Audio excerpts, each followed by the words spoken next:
Viewers, ఇవాళ Sunday special ఏంటంటే morning ఫంక్షన్కి వెళ్ళాం కదా, భోజనాల సెక్షన్ అయిపోయింది కాబట్టి ఇంక మధ్యాహ్నం ఏమీ చేయలేదు. సాయంత్రం వచ్చాక ఇంకా కారాలు ఆడావిడి ఉంటే ఇంకా అవన్నీ చూసుకుంటూ లేట్ అయిపోయింది అనమాట. 7 అలా అయిపోయింది. ఇంకా వచ్చాక ఏం చేయాలని కొద్దిగా చికెన్ ఉంటే సరే అని బాబుగడి కోసం ఫ్రై చేయమన్నాడు.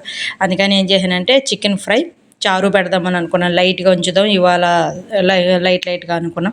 అందుకని ఫాస్ట్గా చిన్న ముక్కల కింద కోసి అటు చికెన్ 65 చేయమన్నాడు. కాకపోతే నేనే సరే చిన్నగా ఫ్రై ఎప్పుడు ఒక రకంగా కాకుండా ఇవాళ చారు చికెన్ ఫ్రై చాలా బాగుంటుంది వాని అడిగి కన్విన్స్ చేసి చారు తాలింపు. ఆ చారు తాలింపు కూడా ఎలా ఉండాలంటే బాగా ఉల్లిపాయలు రెడ్డిష్ వచ్చాక వేపితే సూపర్ అంటే సూపర్ ఉంటుంది. టేస్ట్ కూడా చాలా బాగుంటుంది. చికెన్ కూడా దగ్గరికి వచ్చేసింది. ఇంకా మనం ఏంటంటే గరం మసాలా కొద్దిగా లైట్గా వేసాను, ఎందుకంటే చిన్నపిల్లలు తినడం కోసం కదా. అందుకని కొంచెం చాలా లైట్గానే వేసాను. అన్నీ కూడా కారాలు కొంచెం ఆయిల్ కానీ ఏదైనా చాలా లైట్గా వేసి కొంచెం కొత్తిమీరతో కొంచెం కరివేపాకుతో అలా గార్నిష్ చేసి అలా ఉంచాను. ఇంకా మన ఏంటంటే వంట అయితే కంప్లీట్ అయ్యింది.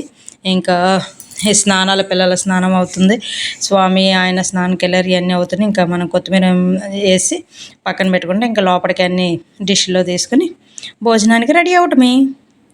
అప్పటికే ఎంత అయింది అనుకున్నారు, 9 అయ్యింది. ఈ మధ్యలో బ్రేక్ లేకుండా తిరుగుతా.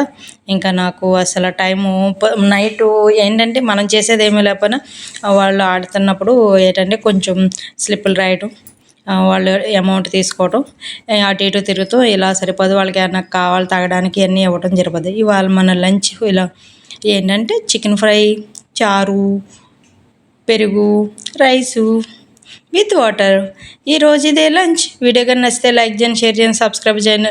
Thank you so much. Good night.